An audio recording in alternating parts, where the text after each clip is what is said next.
Story episode 89। Azlan की bike के पीछे दानीन डरते हुए बैठी थी और उसने मजबूती से पीछे से बाइक को पकड़ रखा था। वहीं उनके बगल में ही जारून की बाइक थी जिसके पीछे फलक एक्साइटेड होते हुए बैठी थी। उसके बगल में सिकंदर और भी कुछ राइडर अपनी अपनी बाइक लिए एक लाइन में मौजूद थे जहां फलक के चेहरे पर बड़ी सी मुस्कुराहट थी। वहीं दानीन का चेहरा डर से सफेद पधा हुआ था। एक लड़का वही पास में खड़ा था और उसके हाथ से एक लाल रुमाल और माइक था। वो अपने माइक पर कहता है, तो सब तैयार हैं? प्रश्नवाचक चिन्ह। मेरे 3 कहते ही मैं इस रुमाल को गिराऊंगा और रुमाल जमीन पर टंच होते ही रेस स्टार्ट होंगी। उसकी बात सुनकर सब हाँ में सिर हिलाते हैं सिवाय अजलान के। वो बाइक में लगे साइड मिरर से एकटक दानीन को देख रहा था जो उससे कायदे की दूरी बनाए बैठी थी और उसके चेहरे पर बेतहाशा डर था। ये देखकर अजलान के चेहरे पर एक हल्की सी मुस्कुराहट आ जाती है। तभी अनाया ही उसकी नज़र वहीं खड़ी एक लड़के पर जाता है जिसके पास एक हेलमेट था और कुछ सोचकर वो उस लड़के को अपने पास आने का इशारा करता है तो वो लड़का भी उसके ओरा के आगे से हमते हुए उसके पास आता है तो अजलान बिना कुछ कहे उसके हाथ से हेलमेट लेकर खुद बाइक को स्टैंड पर लगाकर उतरता है। उसने यूं उतरने पर और बाइक के टिल्ट होने पर दानीन डरते हुए उसे देखकर पीछे से बाइक को और कसकर पकड़ लेती है। उसे डर लग रहा था कि कहीं वो गिर ना जाए। वो सहमी हुई सी आंखों से अजलान को देखते हुए कहती है, सर आप उतरे क्यों हैं? मैंने गिर जाना है पक्का। आप किसी और को बोल दो ना बैठने को, मुझे डर लग रहा है। कहते वक्त उसकी आवाज़ में लखड़ाहट थी पर अजलान उसके सवाल को पूरी तरह नज़रअंदाज कर वो हेलमेट उसके सिर पर रखता है और उसका स्ट्रेप लगाने लगता है। इस बीच सब हैरानी से उन्हें देख रहे थे, खासकर जो स्टूडेंट्स वहां मौजूद थे। अजलान की शख्सियत से वो सब बखूबी वाकिफ था। वो कितना सख्त मिजाज था, फिर आज क्या हो गया था उसे। वही अजलान उसे हेलमेट पहनाते हुए सख्ती से कहता है, मुझे जिसे बैठाना था बैठा लिया, अब आप अपना हेलमेट संभालिए और आपको मैं संभाल लूंगा।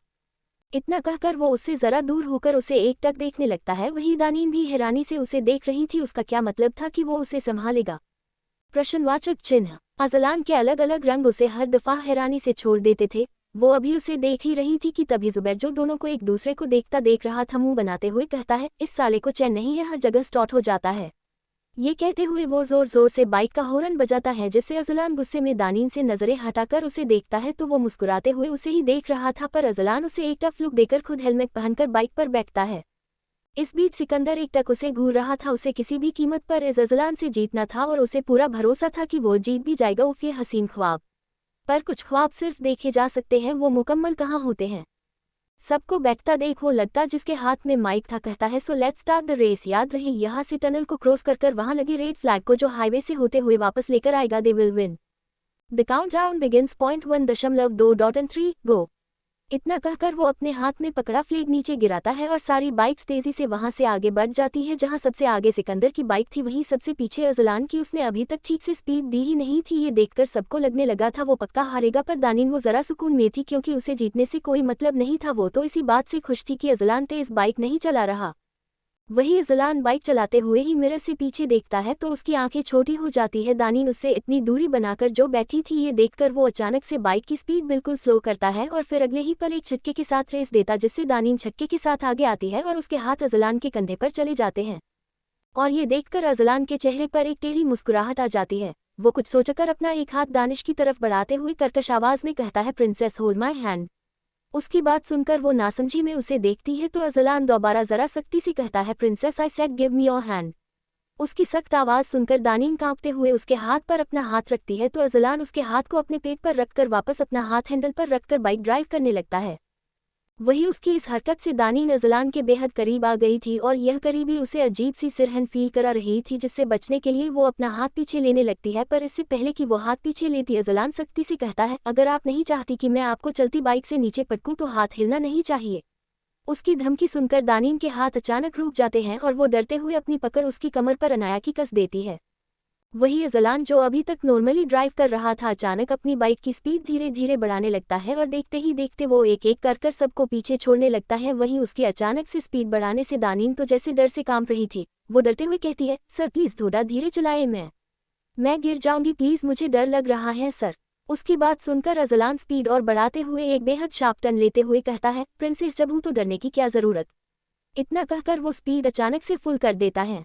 इधर फलक जुबैर को कसकर पकड़े जोर जोर से चिल्लाए जा रही थी, डर की वजह से नहीं बल्कि एक्साइटमेंट की वजह से। वो खुशी से कहती है, आपको याद है जब आप कॉलेज में थे और भाई को लेने आते थे, तब कॉलेज जाने से पहले आप मुझे एक बार बाइक पर जरूर घुमाते थे, तब भी ऐसा ही लगता था और आज कितने सालों बाद आपके साथ बाइक पर बैठी हूँ। उसकी बात सुनकर जुबैर भी मुस्कुराते हुए कहता है, हाँ सब कुछ याद है मुझे। जिस दिन अगर मैं तुम्हें मना कर दूं तो तुम रो रो कर तबाही मचा देती थी, इसलिए तुम्हारी वजह से मैं हमेशा टाइम से पहले आता था ताकि तुम्हारे साथ भी थोड़ा टाइम स्पेंड कर सकूं, वरना तो जो तुम मेरे बाल नोचती थी, या अल्लाह आज भी खौफ आता है वह याद करके। इतना कहकर वो मुस्कुरा देता है। वही फलक की गाल हल्के से सुर्ख होते हैं।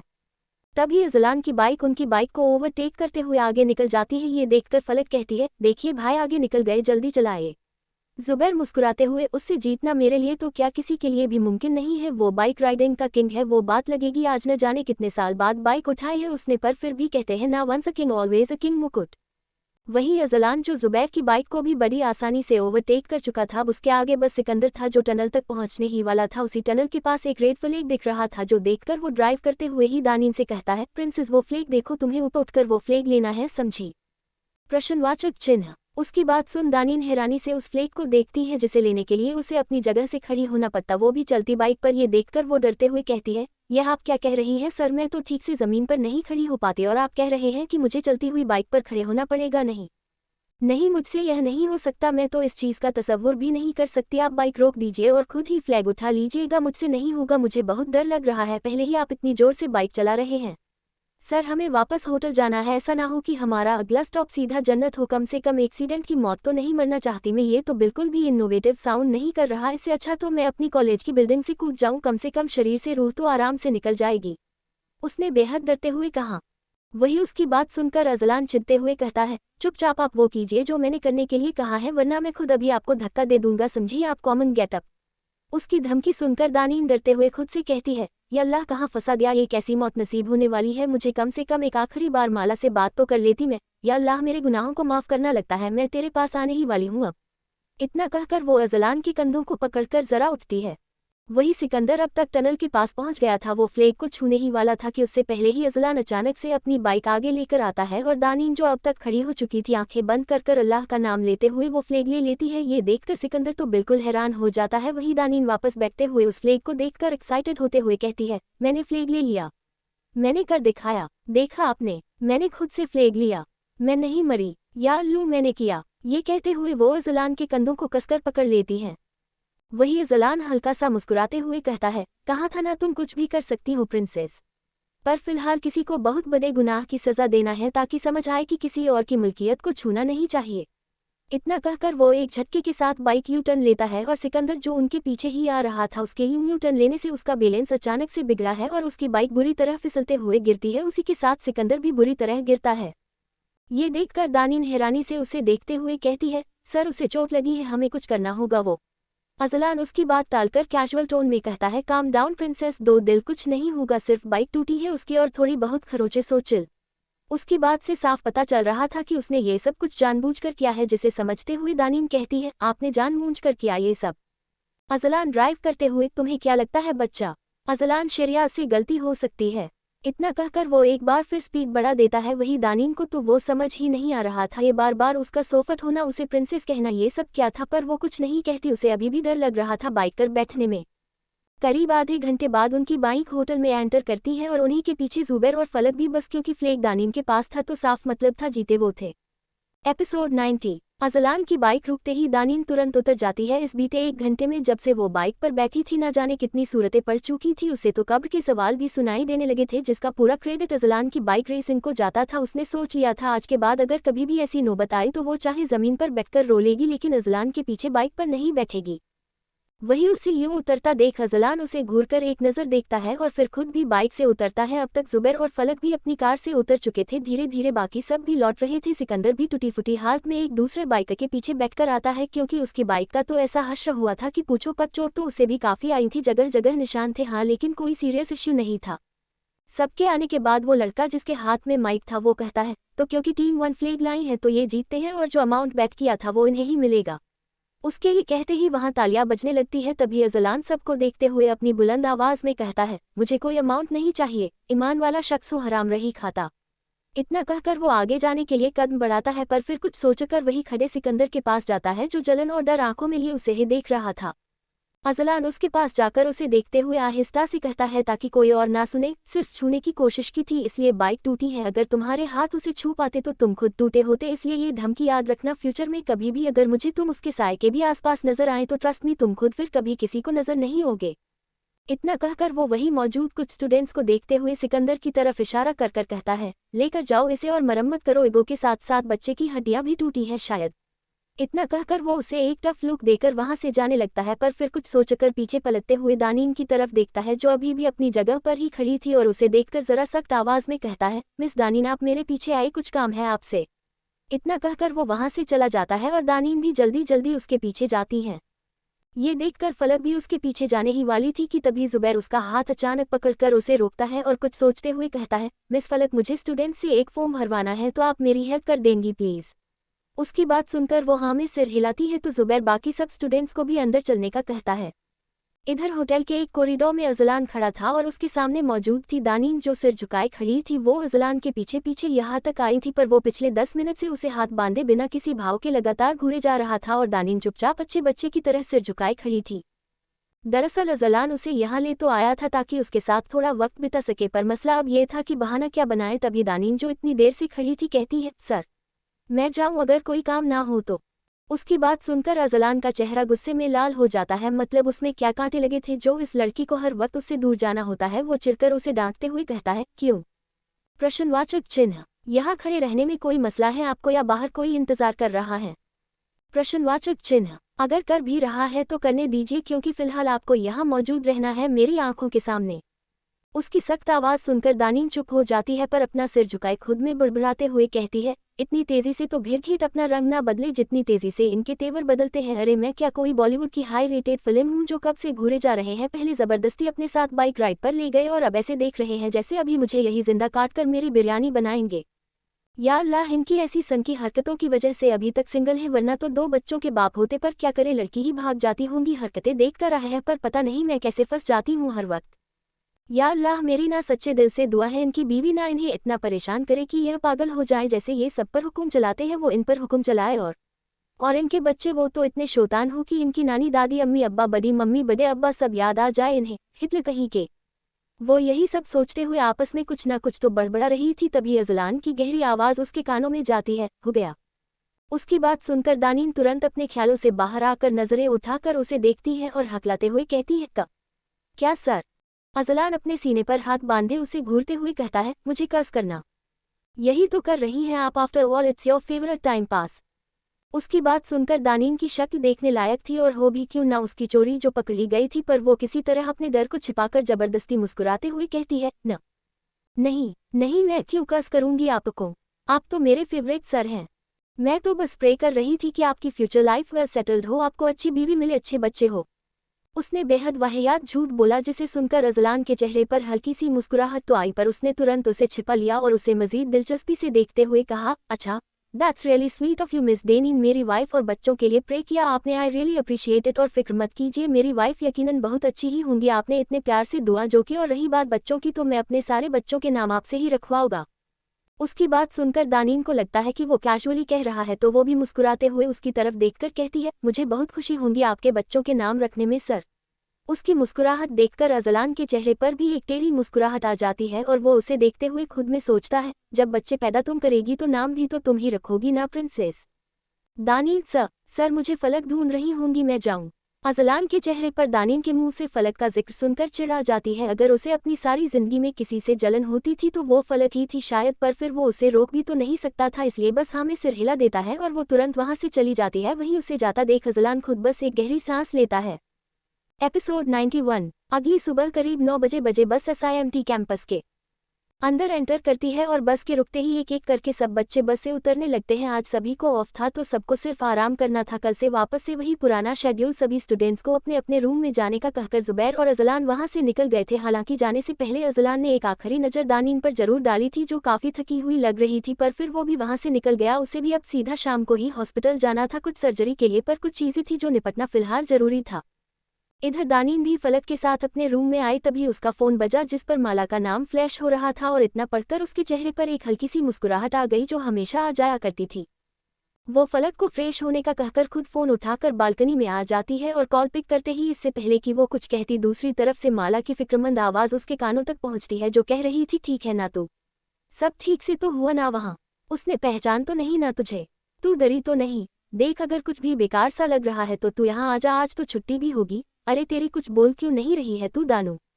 उन्हें फिक्र करके देख, दानीन के चेहरे पर जो मुस्कुराहट थी उसमें कुछ इजाफा होता है। क्या अजीब सी जिंदगी थी उसकी जिसने पैदा किया उसने, ना कभी कदर की ना कभी मोहब्बत, और जिससे ना खून का रिश्ता है ना कोई और रिश्ता, वो इतने नाजों से उसे पाल रही थी। यही सब सोचते हुए वो उन्हें शांत करते हुए कहती है, माला तुम चुप होगी तब तो मैं कुछ कहूंगी ना, और फिक्र करने की बिल्कुल जरूरत नहीं है, बिल्कुल ठीक हूँ मैं। और उन्होंने नहीं पहचान मुझे? कैसे पहचानती? कोई रिश्ता तो होना चाहिए ना पहचानने के लिए, सिर्फ पैदा कर देने से रिश्ते नहीं बनते। और मैं बिल्कुल ठीक हूँ, बस थोड़ा सा सिलेबस है जो छूटा हुआ है, इसलिए आज आराम करके इसे मुकम्मल करूंगी, पर संडे को तुमसे मिलने जरूर आऊंगी। तुम भी याद से अपना ख्याल रखना और दवाइयाँ लेती रहना, समझी? उसकी बात सुनकर माला जो बेहद परेशान थी एक पुरसुकून की सांस लेते हुए कहती है, अब जब तुझसे बात हुई तब सुकून आया मुझे, वरना इतना बेचैन था दिल मेरा। तू आराम करना और अच्छे से खाना खाना, ठीक है? मुझे भी कुछ काम है, कुछ सामान लेने बाजार जाना है, इसलिए मैं भी बस निकल ही रही थी, सोचा एक बार तुझसे बात कर लूं। दानी आप फिक्र ना करें, मैं ठीक हूँ। इसके बाद थोड़ी बहुत बातों के बाद माला फोन काट देती है। अब तक फलक भी फ्रेश होकर आ गई थी तो दानीन भी अपने कपड़े लेकर फ्रेश होने चली जाती है और थोड़ी देर में कपड़े बदल कर वापस आती है तो फलक तब तक सो चुकी थी। ये देखकर उसके चेहरे पर एक मुस्कुराहट आ जाती है और वो भी अपने बेड पर जाकर लेट जाती है। कुछ ही देर में उसे भी नींद आ गई थी। दोपहर के वक्त अजलान अपनी कार में बैठा किसी कैफे की तरफ जा रहा था जहां उसे हामिद मिलने वाला था। वो अभी अभी नमाज पढ़कर मस्जिद से निकला ही था और फिलहाल उसकी कार सिग्नल पर रुकी हुई थी। तभी उसकी नज़र अनाया ही खिड़की से बाहर फुटपाथ पर चलती हुई एक औरत पर जाती है। हल्के आसमानी रंग की साड़ी पहने वो औरत कुछ सामान लिए जा रही थी। वो रोड पर से नज़र हटाने ही वाला था कि तभी अचानक से वो औरत चक्कर खाकर वहीं बेहोश हो जाती है। ये देखकर अजलान तुरंत कार से निकालकर उस औरत के पास जाता है और इससे पहले कि वो औरत गिरती वो उन्हें कंधों से पकड़कर वही साइड में रखी बेंच पर बिठाता है। फिर कुछ सोचकर वो वापस अपनी कार की तरफ जाता है और कुछ ही देर में पानी की बोतल लेकर वापस से उस औरत के पास आते हैं। पानी की कुछ बूंदें उनके चेहरे पर डालता है तो वो धीरे धीरे आंखें खोलती है। ये देखकर वो बोतल को औरत की तरह बढ़ाते हुए जरा नरमी से कहता है, आप प्लीज पानी पीजिए, आपको थोड़ा बेटर लगेगा। उसकी बात सुनकर वो औरत कुछ घूंट पानी पीकर बोतल अपने होठों से हटाती है और एक नज़र अजलान की तरफ देखती है तो उसकी दमदार शख्सियत को देखकर कुछ पल को उस औरत की आंखें भी हैरानी से बड़ी हो जाती है कि वाकई कोई इतना हसीन शख्स इस दुनिया में मौजूद हो सकता है। इसका जवाब था हाँ, और वो शख्स उसके सामने ही खड़ा था। एक अलग ही पॉजिटिव वाइब्स आ रही थी अजलान में से जिसे वो औरत तक महसूस कर पा रही थी। एक अलग ही दमदार ओरा, एक अलग ही नूर था उसके चेहरे को, जैसे अल्लाह राजी हो उस बंदे से। वो औरत अभी अजलान की शख्सियत का मुआयना कर ही रही थी कि तभी अजलान उन्हें देखते हुए पूछता है, आप ठीक हैं? और अब कैसा महसूस कर रही हैं आप? क्या मैं आपको हॉस्पिटल तक छोड़ दूं?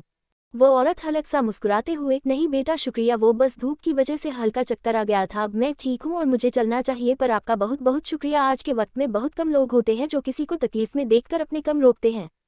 इतना कहकर वो अपनी जगह से उठते हैं और अपना सब्जियों से भरा भारी बैग उठाने को होती है कि तभी अजलान कुछ सोचते हुए कहता है, आप इतना सारा सामान लेकर अकेले कैसे जाएगी? आपका शुगर लेवल अभी भी कम है, अब चाहे तो अपने घर से किसी को बुला लीजिए, आपका इस तरह जाना मुनासिब नहीं है। वो औरत, नहीं दरअसल मेरी बेटी के सिवा मेरा और कोई नहीं है और वो फिलहाल यहाँ नहीं है, आप फिक्र ना करें, मैं चली जाऊंगी, मुझे आदत है इतना सामान उठाने की, वो तो बस आज सुबह से कुछ खाया नहीं था इसलिए चक्कर आ गए। इतना कहकर वो हल्का सा मुस्कुराकर उस सब्जियों से भरे थैले को उठाकर दो कम चलती है कि कभी अजलान आगे बढ़कर उनके हाथ से थैले को लेते हुए अपनी गाड़ी की तरफ इशारा कर कर करता है, आप चलकर गाड़ी में बैठी, मैं छोड़ दूंगा आपको। उसकी बात सुनकर वो औरत दोबारा हैरानी से उसे देखती है। क्या वाकई आज के ज़माने में कोई शख्स इतना साफ पाक दिल का हो सकता है कि अपने कीमती वक्त में से वक्त निकालकर किसी की मदद करे? असलम का पहनावा देखकर साफ पता चल रहा था कि वो कोई आम शख्स तो नहीं है, ऊपर से उसकी वो महंगी गाड़ी, उसका वक्त यकीनन बहुत कीमती होगा। ये सोचते हुए वो औरत हल्का सा मुस्कुराकर ना में सिर हिलाते हुए जरा हिचकिचाकर कहती है, नहीं नहीं, इसकी ज़रूरत नहीं है, आप फिक्र ना करें, मैं चली जाऊंगी, वैसे भी मैंने आपको पहले ही बहुत परेशान कर दिया, अब आपको और अपना वक्त बर्बाद करने की ज़रूरत नहीं है, वैसे भी पास में ही है मेरा घर। अजलान, मुझे कोई मसला नहीं है, और फिर आपने कहा कि आपका घर पास है तो हम जल्दी पहुंच जाएंगे, मैं आपको ऐसे छोड़कर नहीं जा सकता। इतना क्या क्या है? वो आगे बढ़ जाता है। वही वो औरत उसे जाता देख हल्का सा मुस्कुराकर सोचती है, काश मेरा कोई बेटा होता तो बिल्कुल इसके जैसे होता। ये सोचते हुए ही अचानक उनके जहन में कुछ आता है और उनके चेहरे पर बेतहाशा दर्द दिखने लगता है जिसे जल्दी ही छिपाकर वो खुद भी अजलान के पीछे चली जाती है। वो कार के पास पहुंचती है तो अजलान, जो अब तक उनका सामान रख चुका था, उनके लिए पैसेंजर सीट का दरवाज़ा खोलता है तो वो उस पर बैठ जाती है और अजलान खुद भी ड्राइविंग सीट पर बैठकर उनकी तरफ मुखातिब होते हुए पूछता है, कहाँ जाना है आपको? औरत, जी शाहगंज तक छोड़ दीजिए।